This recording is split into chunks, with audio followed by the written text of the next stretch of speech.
Welcome to Talent Talks, your go-to podcast for insights into global recruitment and the power of finding the right talent, brought to you by More Staffing. Whether you're an entrepreneur, an HR leader, or just someone interested in personal and professional growth, we're here to share stories, experiences, and tips that can help you build and lead your team. Today's episode is extra special because we're doing it in honor of Labor Day. It's a holiday that's all about celebrating the incredible work that people do every day. And for me, it's a time to really reflect on how much has changed, especially for Filipino talents working remotely for global companies. We're going to chat about the ups and downs of working internationally, what it means for the labor market, and share a bit of our own journey as a company that's deeply connected to both Filipino talents and U.S. clients. This topic has been on my mind, especially after listening to a great conversation between Andrew Faris and Taylor Holiday. They dove into the impact of international remote work on U.S. labor, and it got me thinking about what's happening on the other side of the world, right here in the Philippines. I'm also super excited to have two amazing guests with me today. First is my co-host Aycee, the brilliant mind behind the scenes studio, or BTS studio. She's leading a creative agency that works with e-commerce businesses and agencies, focusing on delivering top-notch creative services remotely. We'll dive into her experience in hiring and working with Filipino talents and the creative process behind her success. And of course, I'm thrilled to have JC, co-leader of More Staffing, joining us. JC has been instrumental in helping companies find the right remote talent to build their teams, especially from the Philippines. She's worked alongside me for years, and her insights into recruitment and managing international teams are always spot on. So grab a coffee, sit back, and let's get into this special Labor Day edition of Talent Talks. I can't wait to share this with you.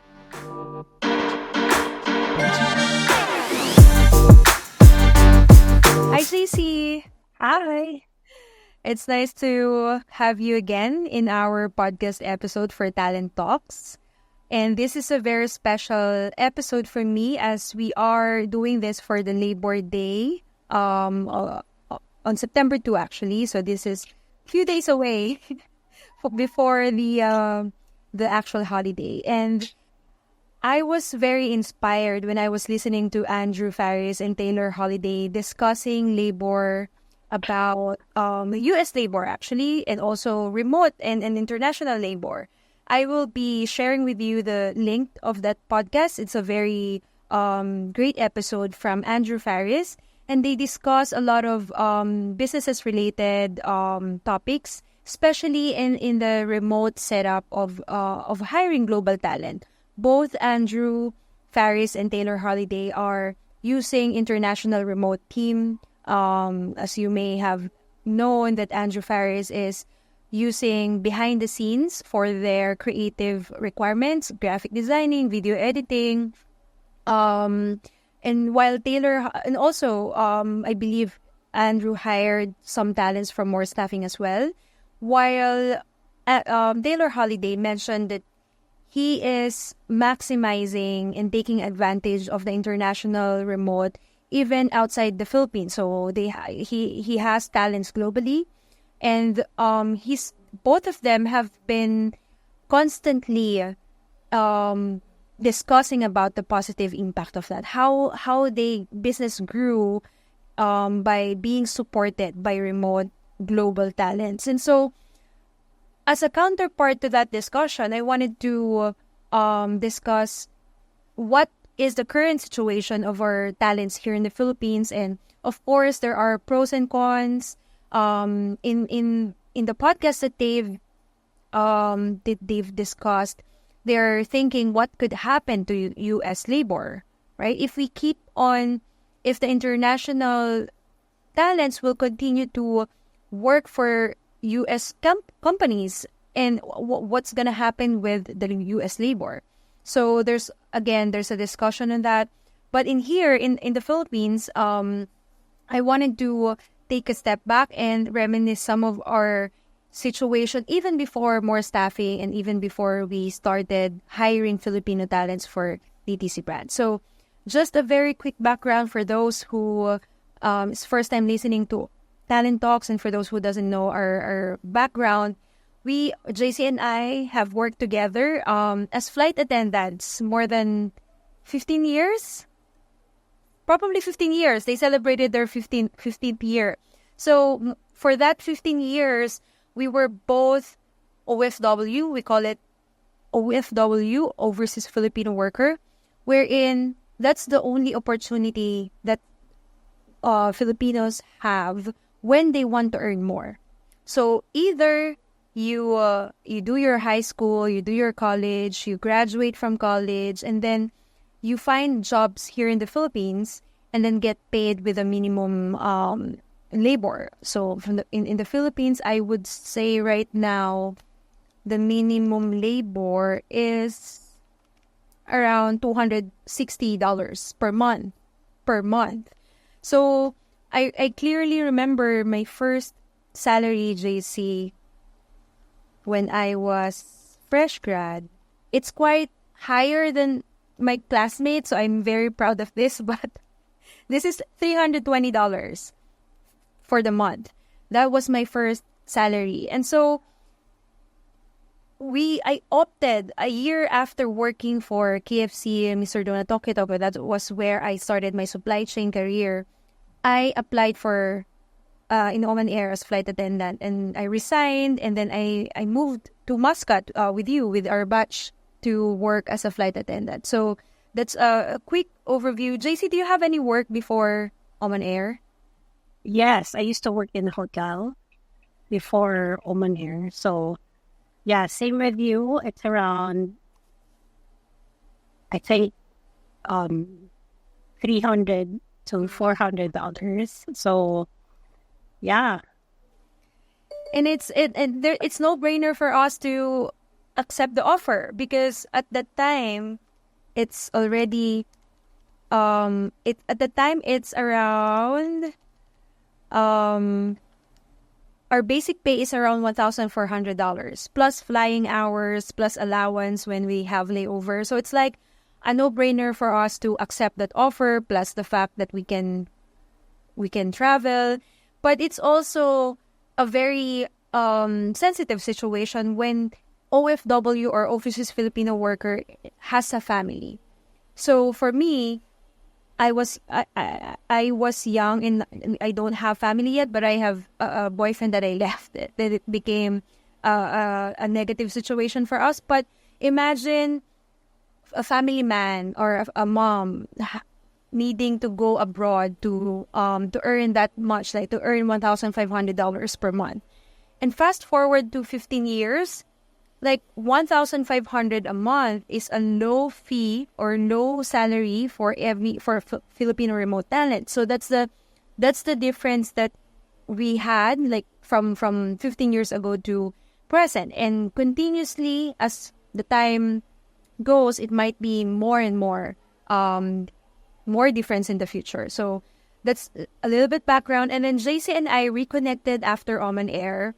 We were able to, I was working as a remote supply chain manager in different brands at that time. And I trained JC to be the purchasing, like procurement side of supply chain. And like fast forward to like 6 months, JC is a very quick learner. You already started having your own clients as well. So that's your first DTC brand that you've supported. And from there, we moved to creating more staffing in 2022. So we are both JC and I are both operators, supply chain operators before we had more staffing. And so I think that's a advantage that we have in our agency because we understand our clients very well. We know the pain points, we know the challenges, and that's it. So again, 2022 is when we started more staffing. We only have very minimal talents right at the time. And fast forward to 2024, what we have is around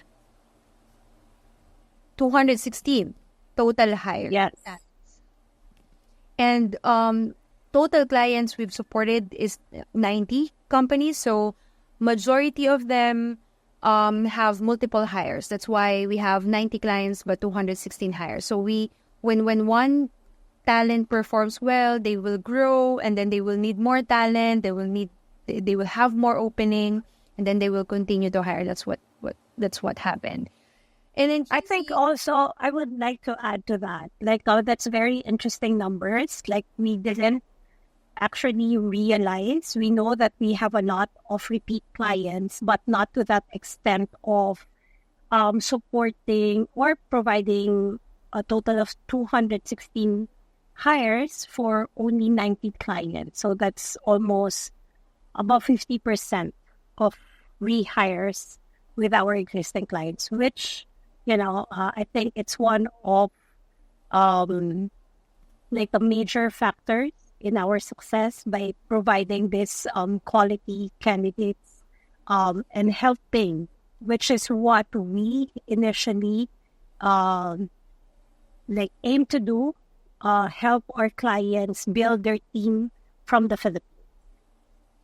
And we're not the only agency here, JC. We have a lot of competitors hiring Filipino talents. And aside from having an agency, there are lots of platforms that hires Filipino talents like Upwork, Fiverr, Online's Job PH, and there are more and more appearing nowadays. So it's going to be a lot more common than 5 years ago, 10 years ago, 15 years ago.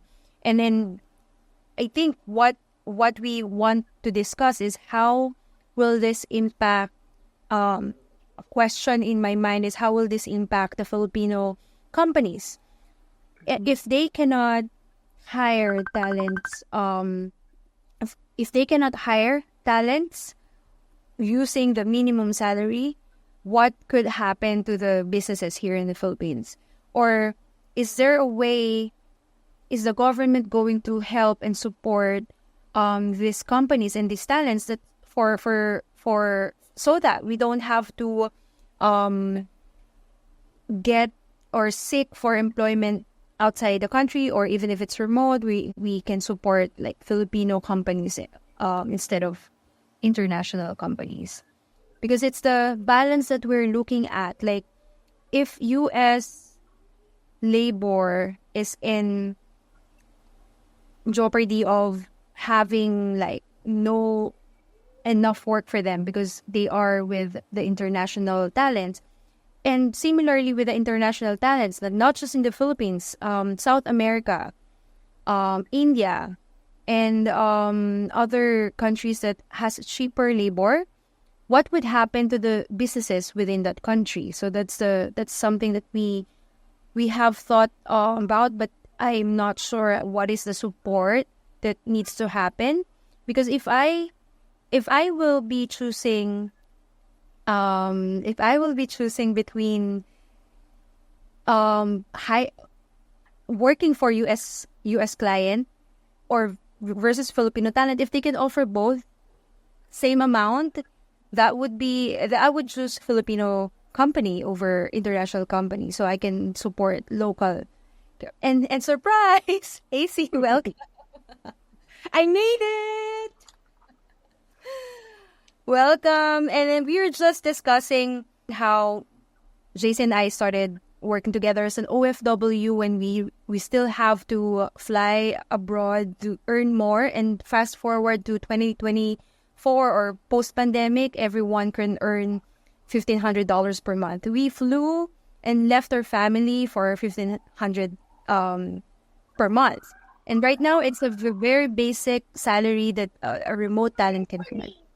And Aycee, I think this is something that I got inspired listening to Andrew Ferris and Taylor Holiday, because they were thinking about labor in the U.S. So Aycee, in the U.S., residing in U.S., they're thinking about what would happen to the U.S. labor if they keep on hiring international remote team members.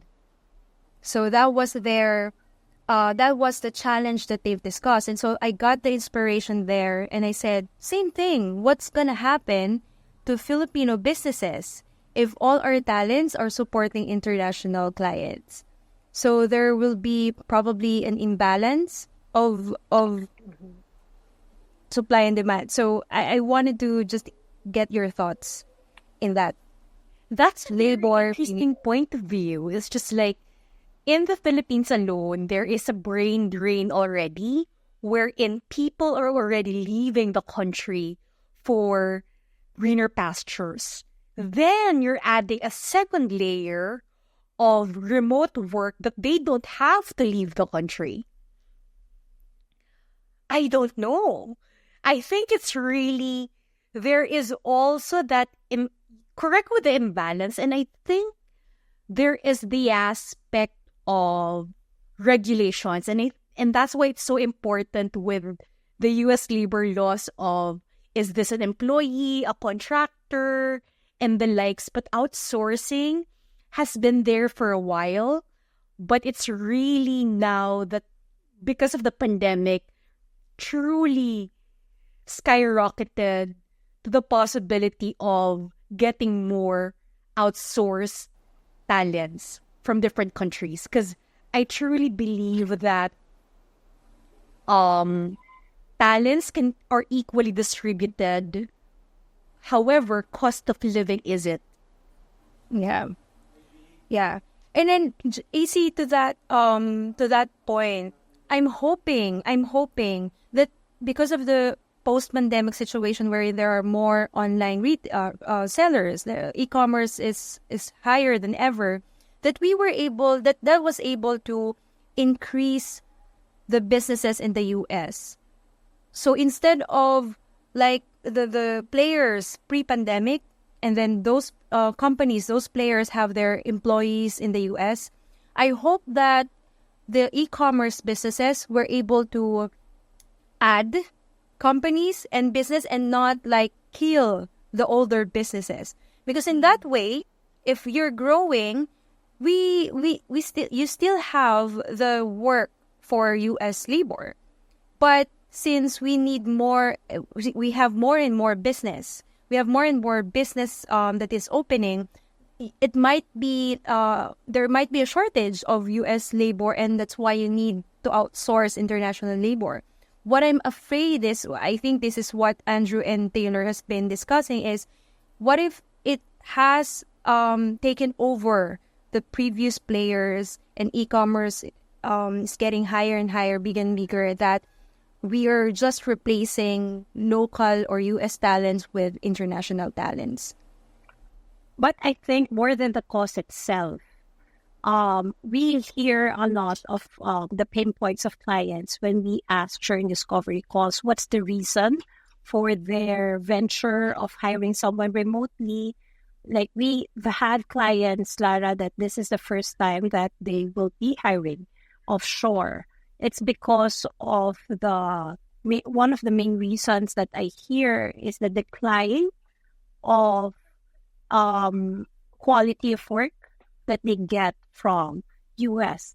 So if there's an increase of hiring someone remotely, and the fear of losing opportunities for Americans will be there, I think there will be a shift in behavior in terms of providing quality service or providing quality work from people, even from the Philippines. Like once this, grows and grows, there will be now we're seeing a lot of candidates who are looking for work remotely. We have fresh graduates who are actually looking to work for U.S. clients rather than applying for a corporate business. So having this competitive pool of candidates, you're getting more quality out of them because the opportunity will be like, the demand and supply will take place. We've mentioned earlier, AC, that we've endorsed and deployed 216 talents to over 90 clients. So there are repeat hiring there and multiple hires. Well, when we see the number, it's not as big as like how many millions of Filipinos we have. I don't think we'll have shortage if I'm just working on numbers. And of course there are other agencies, of course, and there are other platforms, but I haven't had the chance to really deep dive in researching, but I haven't heard of anything that Filipino companies are having shortage on hiring Filipino talents. Not yet. Not yet. In my circle, I also have Philippine a company or a business based in the U.S. Based here in the Philippines, and we don't experience that shortage yet. But it's just 2024. It's just 4 years post pandemic. We can have a very different situation 5 years from now or 10 years from now. Based on the numbers, we are having another program or webinar this week wherein we will be discussing onboarding and training. That's part of strengthening the process of hiring international laborers, because that's one of the key challenges that the clients experience when they're hiring remote. Given that we keep on solving challenges and problems that an international client experience handling not just Filipino but international clients, and the fact that they are still continuously hiring, given the challenges of being remote, I am thinking what could happen in the future, 5 years from now, if we are able to decode the best playbook of onboarding and training talents, or hybrid. Like we started hybrid, going in the office and working at home, but the example of like traveling to that country and going back, like similar situation of hybrid working. So that's also something that I'm very, very interested to understand, is how well can we improve, and what's gonna happen if we keep on improving hiring remote work. We have been successful at this point. We've been supporting with Aycee, we've been supporting your team in BTS with coaching. We've been supporting them with training. We have a lot of benefits that we extend to our talents, but it has been working, and our clients are loving the result and the progress, but it's a work in progress. But still, what could happen if we have more and more improvements in the setup of working remote? So that's again making it more advantageous, maximizing international labor, paying less but getting higher quality. That's something that I'm excited to see. Aycee, being able to work in both countries, like I'm interested to get your thoughts on this. Like, you've experienced working, you're a graduate of a prestigious company here in the Philippines, prestigious school here in the Philippines. You've worked with a Filipino company, which is one of the companies that is promoting local here in the Philippines, and then you've moved to U.S. and started working for U.S. companies. How has been that experience? I think it's quite difficult to share it now in a way that it has been a decade. So it has been a decade of working from the Philippines and working for a Filipino company. But what's really interesting is that there is a mindset shift for owners or company owners that they can embrace remote work, because it's very controversial that there are certain companies here in the U.S. that are going back to face-to-face companies, face-to-face work. So bigger companies seem to be geared towards face-to-face, but smaller companies and e-com businesses, I feel, because the nature of the business of e-com itself, your clientele, you usually don't have a store where your clients visit. It's really your online shop. So the mentality in itself is digital first. So having said that, because your business model is digital first, it follows through, I think, and this is just an assumption, it follows through with how you run your business.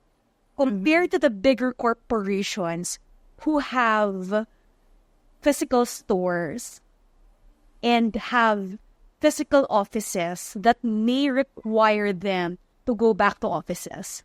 Because sometimes I go to job postings right now, it's like it's a hybrid and face-to-face again. But to be competitive here in the U.S., I am seeing that remote option is truly making the offer competitive.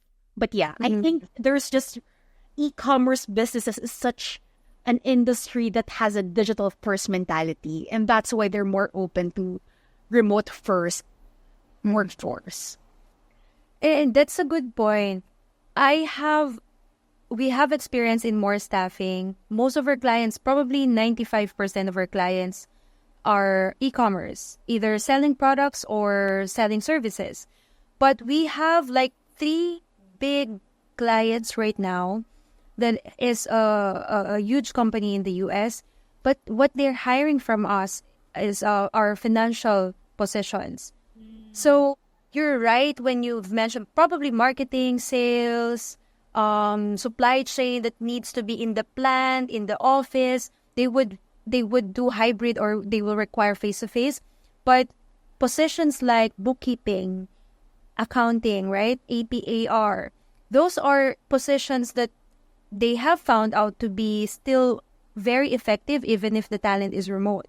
So although their focus on hiring is like local first, U.S. first, they have transition on hiring bookkeepers, accountants, and controllers from the Philippines. I think it's the same when U.S. started using Philippines as customer service 20 years ago, right? They found that one department that can be done outside the U.S. at a much lower cost.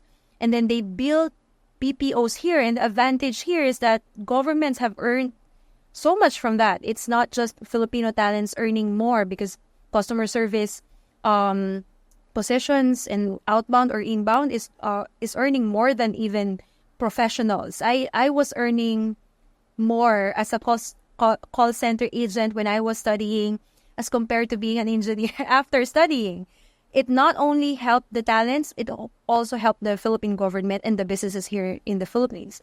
So probably that's one thing that I've realized when you shared about big companies is there are certain positions and department that can be outsourced, but there are department that needs to be within the area or within the office. So at least within this discussion, we're seeing that there are light both for US and for the Philippines, and it's not.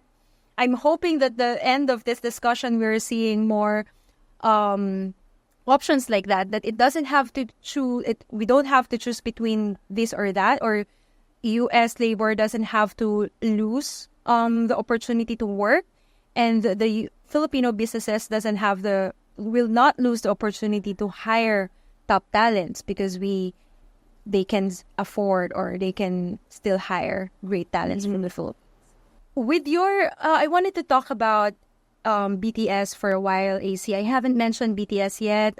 If you can you share a little bit about behind the scenes studio? Yes. So behind the scenes studio, we work closely with Andrew Faris with his clientele of e-commerce businesses. And what we have seen is that with Meta ads growing and truly an avenue for ads for most e-commerce businesses, creative variations is super important. It's just like with the algorithm of Meta ads, it's just like you need not only 5 variations of an ad, but multiple of it. So it's like adding additional people in your team as agency, as a service for your design needs and video editing needs. So that's what we have been working with behind the scenes. And we only work to ensure quality. We only accept 2 clients per month. But because we really wanted to ensure that we understand the brand itself, that we truly go deep with how we can do the variety of angles, hooks, concepts, and call to actions for each brand.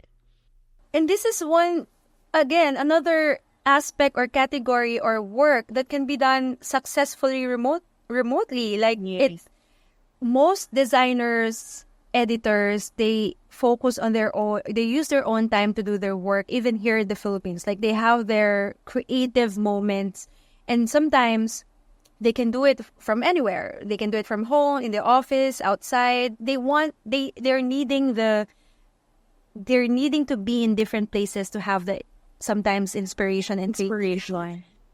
So what you've mentioned, Aycee, I don't see any limitation in working remotely for creatives position. The only thing that I'm seeing is sometimes I remember when I was still working here in the Philippines, the marketing or the approver, if they cannot get the artwork or the design that they're hoping to approve, they will just go to the department of the artist and they will stand behind the artist. Yes, I remember that they will stand behind the artist and the artist will edit right away. But it sometimes work. Sometimes it doesn't work when the artist is not ready to have that creativity right there and then they will not give the positive result. But sometimes it works also that there's a working together. But even for that, you can schedule a Zoom call and the artist can share a screen at this point. Like there's no physical requirement for that. And so it's something that an additional position that can be hired from anywhere. Again, artistry is distributed equally in the world, and they can hire Filipino, South American, Mexican, Indian, and other nationalities, but get a better or higher output, but with a lower cost. So with your experience, Aycee, supporting agencies like Andrew, you've mentioned the variety of designs. So that requires more time and dedicated time to produce more designs, different designs for one ad. Yes, it does. And good thing with artificial intelligence and different artistic tools in the market. Yes, it takes time. It takes time to create a concept. But the variations now is easier to create because of artificial intelligence and the tools in the market. But definitely, there is a level of understanding with your target market to ensure that the concepts that you are portraying for each brand relates to the market, and then that they can connect with the product. I have a question for both of you, and JC, you can answer for more staffing, and AC, you can answer for BTS. Both of you are hiring hiring Filipino talents for your company. More Staffing is hiring Filipino talents as recruitment specialists, sales, marketing, and other positions are all Filipinos, although More Staffing is a New York-based company. BTS is also a New York-based company, but all artists and editors are Filipinos. So, what in the spirit of Labor Day, what are you seeing that you would like to do more or contribute more to the Filipino talents using your network or using your power as the CEO of the brands that you're holding or you're handling right now? You want to go first? Number one, Miss I'm USA. Miss USA in Miss Philippines. I think with behind the scenes or BTS, truly providing them the avenue to be creative. Because at the end of the day, we are a creative agency.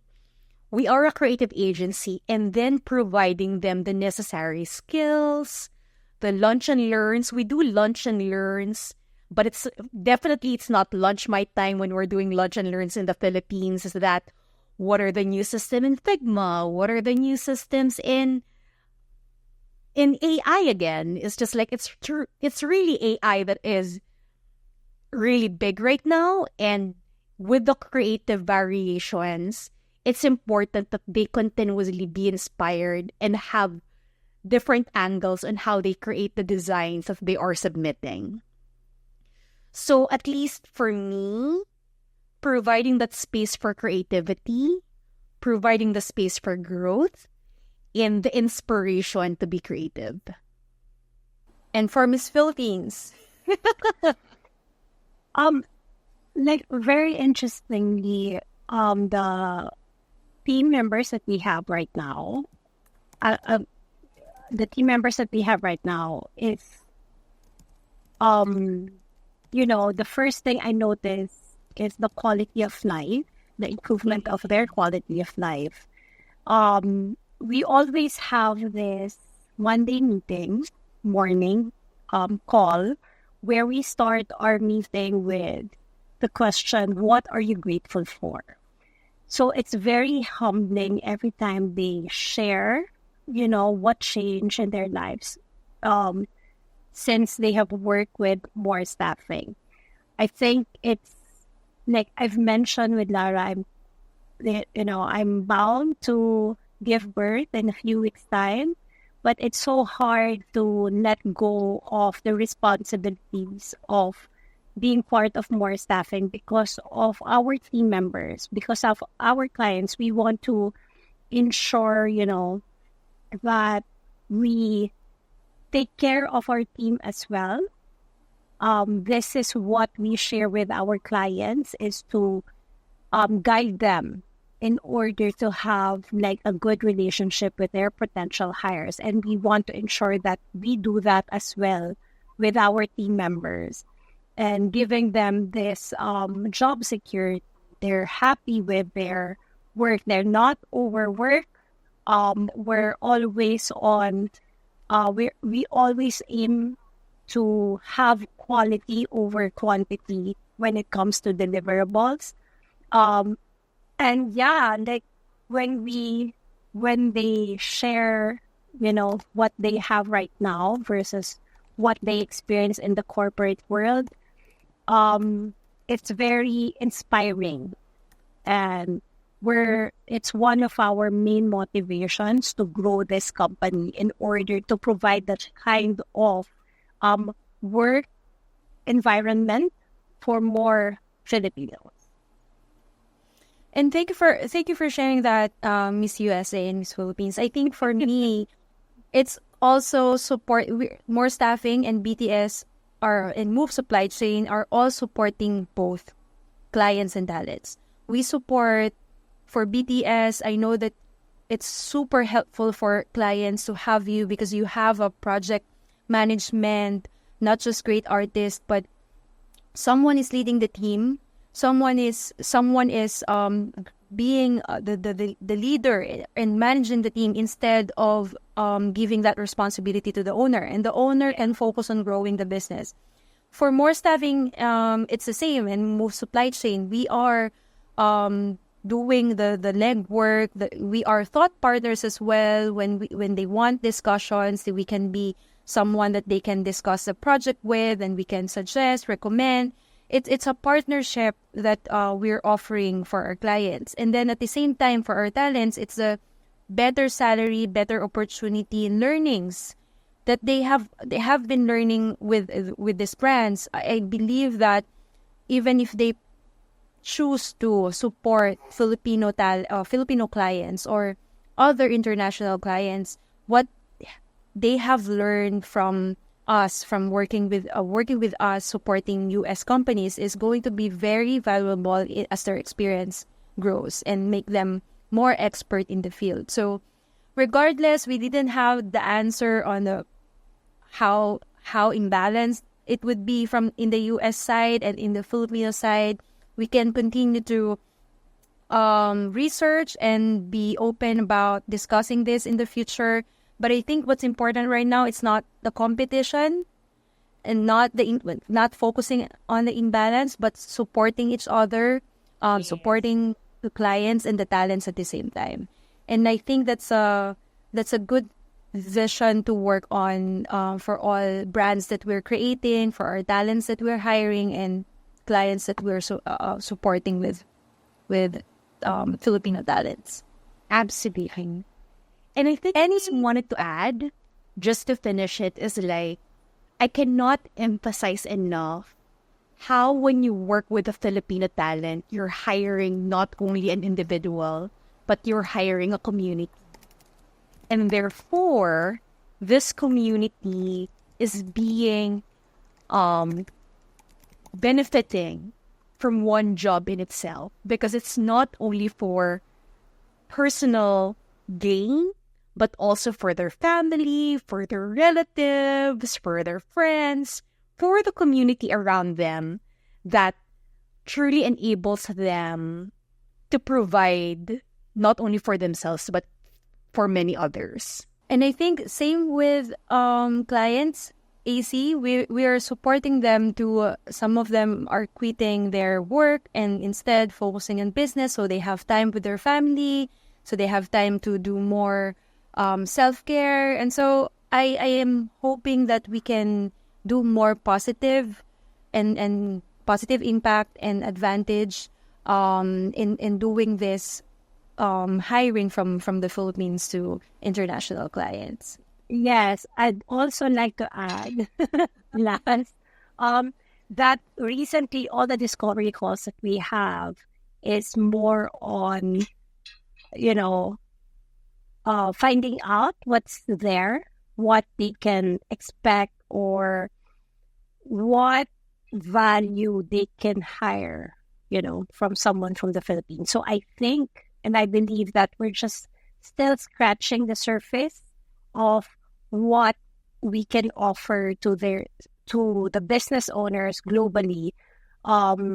It's not like not everyone is actually aware of the quality of support that they can get from hiring someone from the Philippines or even remotely. So it's a very interesting, development that we will see in the next year. Thank you, JC and Aycee, for doing this episode with me. I'm very excited to launch this episode and for other Filipino talents and U.S. clients to hear about what we have to say about the Filipino talents or international hiring to support U.S.-based companies and U.S.-based companies, especially in the e-commerce. And looking forward to have another episodes with you in the future, JC. Yes, great to be here and have a good day, everyone. Have a great day.